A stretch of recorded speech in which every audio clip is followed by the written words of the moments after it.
In the Huddle was created to give student athletes, parents, and coaches an inside look at the journey through US college sport and all that comes with it. The demands, the experiences, the excitement, and the opportunities available to our student athletes from around the world. Study and Play USA facilitates a comprehensive, customised approach for student athletes and families for their whole journey, from their high school preparation years right through to US college graduation. Hi, and welcome to this episode of In the Huddle. My name is Alexia Bates, a talent manager here at Study and Play USA. From time to time, we want our listeners to hear from experts, leading experts in their field. Today's guest is an industry-leading expert on one of the most underrated aspects of US collegiate sport, the topic of eligibility. Rick Allen, who heads a US-based company called Informed Athlete, has been working with Study and Play USA since our first days in 2004 and is with us to discuss everything from becoming academically eligible for US college sport to how the governing bodies of college sport have handled the COVID-19 situation and the impacts of these decisions on prospective student athletes. Rick, hi, thanks so much for joining us. Hey, it's my pleasure, Alexia. Thanks for the opportunity. So you've spent a good part of your life guiding student athletes to become eligible for this pathway. Can you tell us a little bit of your background within this industry? Sure. So I started at University of Illinois and worked in the compliance role there. I actually kind of gradually moved into the role of the NCAA compliance administrator there at Illinois, and I was there for a number of years before moving on to Oklahoma State, which is where I met Chris. Yeah. And after being at Oklahoma State for a number of years, I then shifted into consulting with college athletic departments across the country. Yeah. During that section of time, our son was being recruited by college baseball teams. And actually, Julie suggested the idea that you get a lot of these questions at the ballpark and in the parking lot, and we could start a business where you could provide that service directly to families. And so that's kind of what started Informed Athlete and the services we provide now. I love that. I think very similar to how Study and Play USA started, quite organically, which is the best way, I think. But pretty cool that you've been through this process, for your son as well. How was that? So I look back on that, Alexia, and actually another reason that kind of spurred us to start Informed Athlete is I look back on that and I look at some of the mistakes that in hindsight, I kind of feel that I made in advising him and giving him some guidance, even though I'd worked in college athletics for years. It was a little bit different being in the role of a father compared to just working at a university. And so that was another aspect that kind of spurred us to start this service. Okay. And you touched on your time at Oklahoma State University. I do remember, Chris, my husband, telling me that, your advice helped him all the way back in 1997 when he was at Oklahoma State University, when he arrived on campus with some eligibility issues. Can you recall those days well? Well, first of all, Alexia, you didn't have to say the year. You dated Chris and I when you mentioned the year. Ricky is older than me, so I do like to throw that in there occasionally. Okay, fair enough. So yeah, no, I definitely have memories of working with Chris during his time as a tennis student athlete there, and specifically remember helping him when he had an eligibility situation when he had to miss a semester of school for a health issue, and there were some waivers that were needed and some hoops we had to jump through to keep him eligible, but definitely remember working with him on that. Yeah, I think it's nice to have that, those memories of how that, your, relationship, I suppose, started. So that's great. No, it's definitely great to still be, to be working with Chris and you, of course. all these number of years after first meeting him as a student athlete. It's very It is. rewarding. It is. So, Rick, the goal for us in today's episode is for the listeners to really walk away from this podcast with their eyes opened regarding the importance of eligibility in pursuing the US college pathway. Before we delve into it, I think we probably need to provide a quick glossary of terms or synonyms so that listeners who are new to this process can follow along more easily. So I'm going to ask you, Rick, to quickly break down the three main governing bodies of collegiate sport.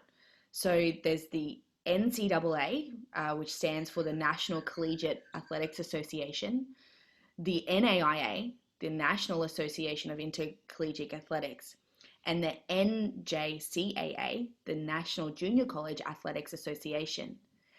Would you quickly break these down for listeners who may have never heard of these? Sure, I'd be glad to do that. So, Alexia, the NCAA is the largest and most well-known governing body for college athletics here in the States. The NCAA actually, it is comprised of over 1,000 colleges and universities divided into three divisions. There's NCAA Division I is the largest and the most, I guess you could say, the most prestigious division. The largest universities in the country are in Division I. And then Division II is kind of your, I wouldn't say your smaller schools necessarily. Some of them are large by enrollment, but their athletic programs are not as large. They typically don't provide as much in scholarship dollars for athletes and so forth. And then you have NCAA Division III, and those programs do not provide athletic scholarships. Now, they may have substantial endowments and may be able to provide academic scholarships or other types of scholarships, but they cannot provide scholarships based strictly on athletic ability. Mm-hmm. So there's those three divisions of the NCAA. Then the NAIA is another organization of four-year colleges and universities. They are, for the most part, small universities, enrollment of maybe 1,000 to 2,000, maybe less than that. Many of them are affiliated with church organizations, Methodist Church, Lutheran Church, etc.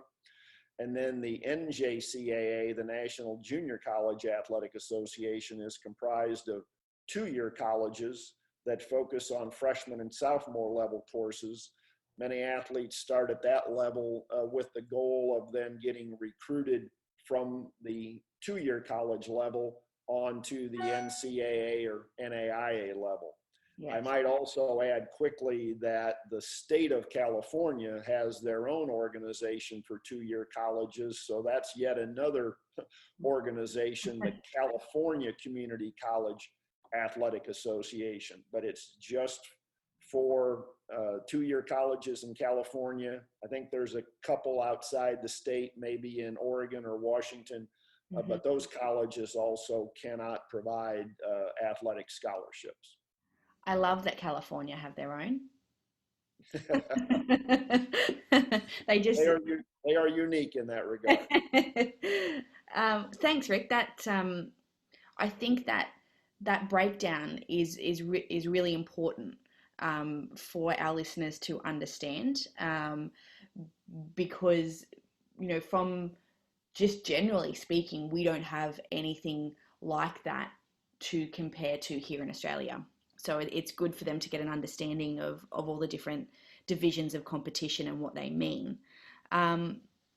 So eligibility is a really broad word, but in essence, what does eligibility mean in the context of collegiate sport? So primarily, Alexia, eligibility for collegiate sports breaks down into two categories, basically. There's academic eligibility. So student athletes, no matter what level they're competing at here in the U.S. system in college athletics, they must be maintaining certain academic requirements to be eligible to compete in their sport. And then the other main aspect is amateurism eligibility. And that is, has the athlete done anything to cause them to be considered professional? Have they ever accepted money from an agent? Have they ever had an agent represent them to professional teams? Right. Have they ever competed with other professionals on a team? And then actually, I might add, I guess you could say there's a third aspect of eligibility, and that's the number of seasons of eligibility. How many seasons of eligibility does an athlete have? And in general, college athletes are allowed to compete in 4 seasons. Yeah. So if they're at an NCAA school for all 4 years, they can compete for 4 seasons at that NCAA university. Right. If they start out at a 2-year college, they can compete 2 years there, and then they have 2 years left at the 4-year college level. So those are the 3 main aspects of eligibility. And I think that's probably one of the more frequent questions that we get. It comes around the age of the student athlete. So we will have, a parent say to us, oh, but my son or daughter is really young for their year, their final year of high school. They're one of the youngest in their graduating class. And that's always something that I find we have to explain is about, it's not necessarily to do with age. It's to do with, from when you've graduated from high school as well. That's right. When those seasons of competition can basically commence. Yes, there's 2, that's definitely a key aspect is when they graduate high school. And then another key aspect, as we've discussed it a number of times, another key aspect is when they begin attending college as a full-time student. Can be another key aspect of that when they're looking at college athletics here in the States. Yes.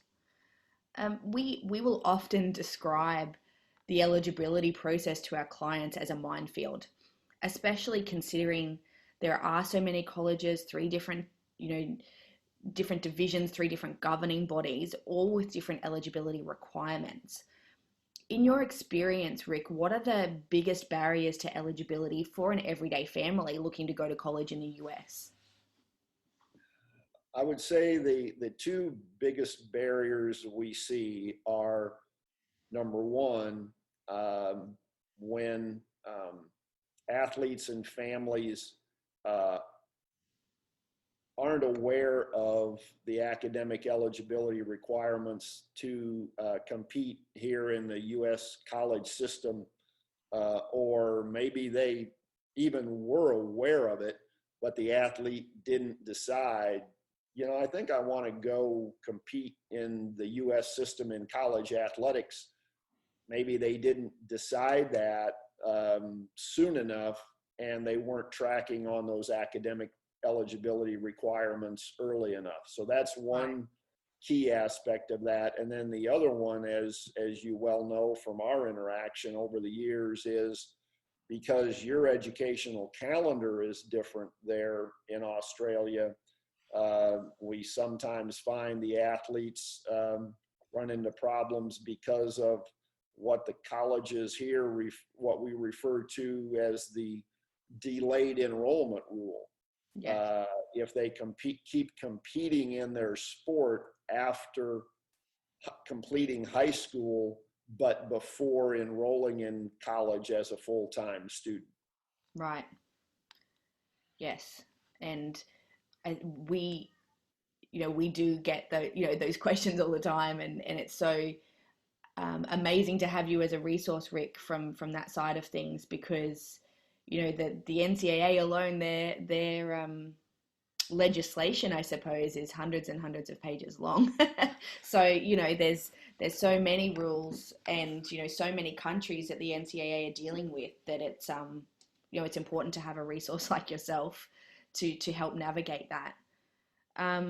We mentioned, Rick, that you saved Chris's eligibility situation some 20 plus years ago. Sorry to mention that again. And from time to time, we sadly receive phone calls from families who, have undertaken this process without guidance, and who find their son or daughters all the way to America only to find themselves ineligible. What's the best way to prevent this?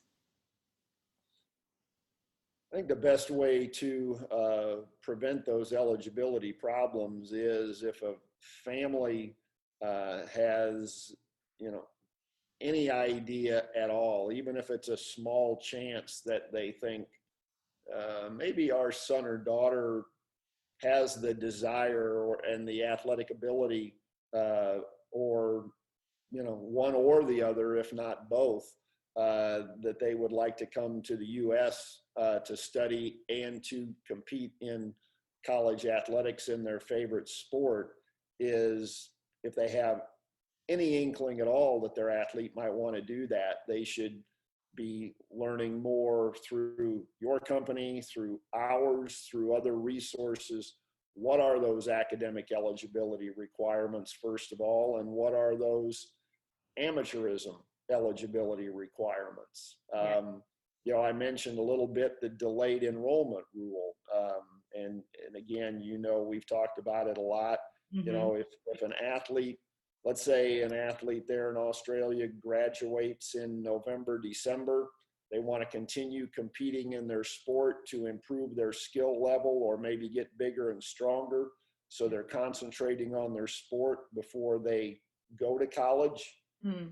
Sometimes they run into problems with that delayed enrollment rule. So just seeking out the information from your company or other resources to know in advance, okay, if our son or daughter wants to go do this, here are some of the things we need to be aware of, or here are the people we need to be talking to. Yeah, and I think also being aware too, and correct me if I'm wrong, is the admissions. Students can get all the way through and get admitted to a college, and the eligibility can sometimes be in parallel to that, whether it's through the NCAA or the NAIA. So you can be admitted to a college and go through that whole process, and then still be ineligible because the NCAA or the NAIA process hasn't been followed correctly. That's correct. NCAA, for example, has a list of core courses that they require for athletes to be eligible in their freshman year at an NCAA Division I or Division II university. Mm. So an athlete might be a good student, might have a strong grade point average, might have a good test score, but if Yeah. they haven't taken the right mix of courses, they may not meet those eligibility standards, and it could impact them by making them ineligible in their first year at an NCAA school, and they might have to instead start at a 2-year college. Right. Yeah. And I think that can be a pitfall, as to not know that, for international student athletes in particular, because you think by being admitted to a college that that means that everything is smooth and everything is going to be fine, but there's a whole nother part of the process, with the eligibility that can impact your outcome as well. Right. And in fact, if I might add, you know, being with your families, your athletes there in Australia, and many of those families not having exposure to college athletics like we have here in the States. Athletes, or young athletes, grow up in families going to college sporting events, going to a football game, going to a tennis match, a volleyball match, etc. And even those families sometimes, what sometimes happens here is the coaches at the high school level, they think it's the responsibility of the high school academic advisors to provide that information to the athletes. Mm. But on the other hand, the academic advisors think, well, this athlete is being coached by their tennis coach, their baseball coach, their track coach, that should be the individual giving them advice. And the athletes they fall in the cracks in the middle and they don't get the advice they need. That's right. That's right. And that's what I suppose we are really passionate about is for, Australian student athletes or international student athletes. We don't necessarily live and breathe the college system like, American high school students, where it's something that it's spoken about from a very early age. So, Right. Here, learning about those subject selections, for the 16 core courses, from grade 9 is really critical. And even if you don't commit to the pathway, just to be able to set yourself up, in case this is something that you want to do, Right. to be able to maximize your opportunities is what we find. So, just letting people know that that these requirements do exist, and they start from as early as year 9, which is very different for our high school system because, it's really focused on year 11 and 12 here. We're not used to making those considerations from such an early age. And again, as you mentioned earlier, what makes it more difficult is the eligibility requirements here are different. NCAA Division I has a set of eligibility requirements that is different than NCAA Division II sports programs, and also different than those colleges that are part of the NAIA organization. Yes. Yes. So I think minefield is a good description, Rick. Definitely. Well, Rick, we know from working in this industry every day, for many years now, the importance of staying up to date with these, ever-changing eligibility rules that we've just touched on. And perhaps there's never been a year quite like 2020 for many things, including rules changes That's forced, an understatement. isn't it what? Forced through COVID-19. Can you talk us through some of the key rule changes that impact current student athletes, as well as those looking to go to college later in 2020 and then into 2021? So first of all, regarding current college athletes here in the States, all of the college organizations here, the NCAA, NAIA, junior colleges, have given spring sport athletes an additional year of eligibility to compete in their sport if they want to do so.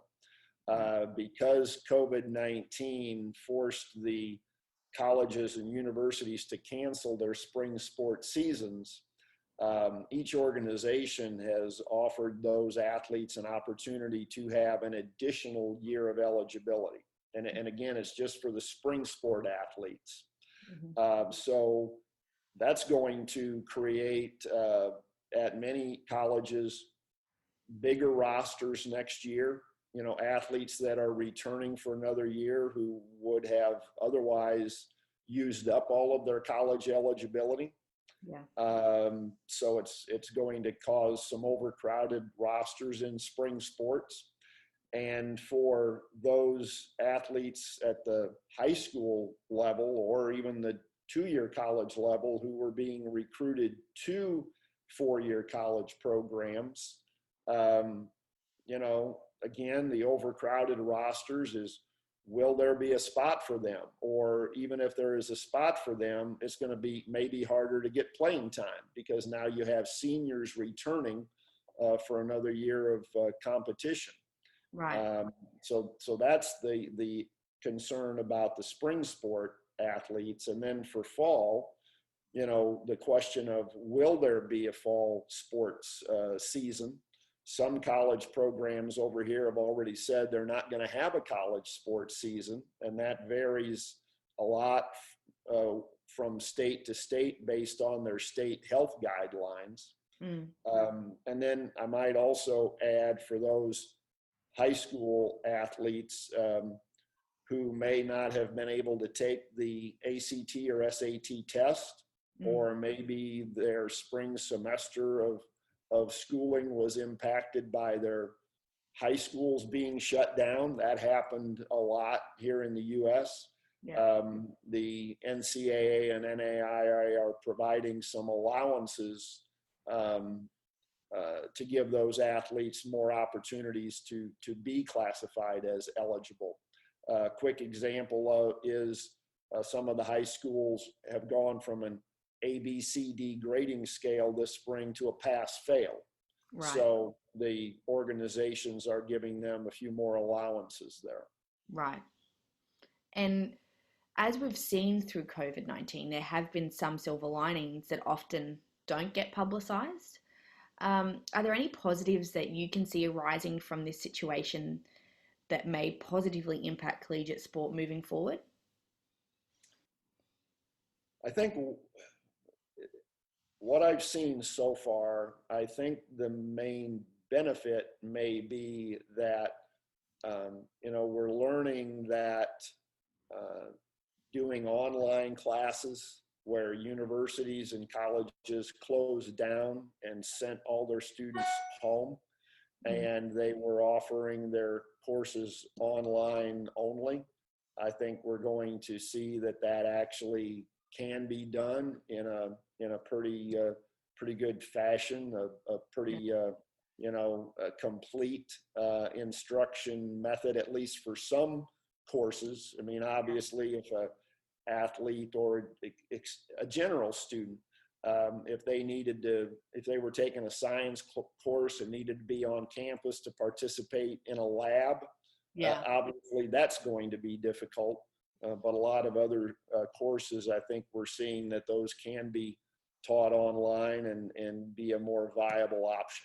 Yeah, that's great. We have also seen that here in Australia from a high school scenario and a university scenario of how quickly they were able to move to, the key word at the moment, pivot, and make everything still available to their students has been fantastic. Well, they had to, they really didn't have any other option. Yeah. Rick, one of the very common questions we get asked is that if I go to my college and down the track, I feel like it's not quite the right fit for whatever reason, maybe they've outgrown the program, what are my options? And of course we inform them about the opportunity to transfer to another college. And whilst transferring is a perfectly legitimate option, there are some very important factors to be aware of, isn't there? Can you share some of the things a student athlete must consider when they're looking to transfer to another college to continue their journey? So when an athlete is thinking about transferring to another college, whether it's to get a better opportunity at playing time, or maybe there was a coaching change and they don't fit the new coach's scheme or style of play. Here, some of the key factors that an athlete needs to keep in mind is, first of all, do not start contacting other schools without getting advice first from your firm, from ours, because if they start contacting other schools before they inform their current coaching staff, that's majority of the time there's going to be negative consequences. Right. The coach is going to be angry. The coach may even remove the athlete from the team. The athlete thinks, hey, I was just trying to gauge other opportunities and gather information. And now all of a sudden they've been removed from their team. Right. So that's a key factor to keep in mind, as well as the academic requirements to be eligible at a new school. Many times when an athlete transfers, not all of the academic credits that they've earned will be accepted at the new college. Yes. So that's another factor to keep in mind. And then another point is, athletic scholarships are awarded by each particular school. So if an athlete was receiving an athletic scholarship at school A, there's no guarantee that there will be a scholarship available at school B or that it will be at the same level. Right. So those are some of the key things to keep in mind. So it's important to, get advice before taking any action, with regards to a transfer, essentially. Definitely so. Yep. Yeah. Okay. We can often advise an athlete and their parents of things to be aware of, possible pitfalls. Here's the things you should consider before you let anybody know you're thinking about a transfer. And I might add, not sharing that information, being very cautious not to share what you're thinking with your roommates, your teammates, your girlfriend, your boyfriend. Yeah. Somehow word can filter back to your current coach, and Yeah. that can anger the coach. Yeah, absolutely. And that's respect too, isn't it? Respect for, the current situation that you're in, and respecting that as a part of the process of transferring out. Yes. Well, and I might add, many times, not all the time, but many times, coaches they may be angry at first, but many times they will understand, hey, maybe a transfer is a good idea for this particular athlete. And many times they will be willing, if you are fair to them and you treat them right and treat them with respect, they will help you find another school. They may call a coaching colleague at another school and, say, hey, this athlete, it just didn't work out for them here, but I think they'd fit your style of play at your university. If you want to, if you want to discuss with them the possibility of them joining your program. Yeah, that's a really good point. Really good point. Rick, sometimes when we talk about eligibility, it can have fearful or negative connotations because, like a lot of things in the world, you only hear the bad stories, So to wrap up our chat, I'd love you to share with our listeners a feel-good story or two where you've been able to prolong a student athlete's collegiate career through your advice and guidance. You're happy to share something? No, I appreciate the question, and I have a couple of situations that come to mind. The first one is a situation I had a couple of years ago advising an athlete. Actually, I was talking to the athlete's father, and this athlete needed to transfer to a new school. And the school, the coaching staff at the school was in contact with this athlete. He had gone about the transfer the right way. He had requested permission to contact other schools, and a couple of other schools were then in contact with this athlete. And one school was extremely interested in having this athlete join their football team. Well, their compliance director at this school, the person responsible, for making sure they meet all of the eligibility requirements and meet all of the transfer rules to be eligible at the new school. This compliance director at this school was misinterpreting one of the rules. And I don't say that to place any disrespect on that compliance person. They were a young individual. They were fairly new in the profession, and they had overlooked this one rule. And so the father gave me, and of course we treat all clients confidentially and all of their information. So the father gave me permission to call the school directly on his son's behalf. And I was able to talk with that compliance person and say, hey, there's one rule you're overlooking here. And it did help this athlete become eligible at the new school. So that's one that I recall. Yeah. And then another one is, and actually this is, I should mention this, especially with the COVID-19 situation. So there are waivers that are available for athletes who encounter situations where maybe they were injured during a season. Maybe they even missed 2 seasons. Maybe the athlete had the terrible misfortune of maybe they had a ACL tear in their knee 1 year, and then maybe they had a shoulder surgery another year. Right. In those situations, it's possible to get an additional year of eligibility added for that athlete. And we've helped a number of athletes to advise them on the steps they need to follow, the type of documentation they need so that they can receive another year of eligibility. And that must be rewarding, Rick, because you would think that there would be a lot of athletes that might not know about that potential waiver. And when, as a part of sport, injury hits, it's a part of being an athlete. So the disappointment of missing a season to find out that they can get that back, is exceptional. Yes. And of course, like many of these other rules and situations we've talked about, there's limitations on those, on the number of competitions that the athlete can compete in and still qualify. They have to have documentation regarding the seriousness of the injury, that it truly was serious enough that it ended their season early.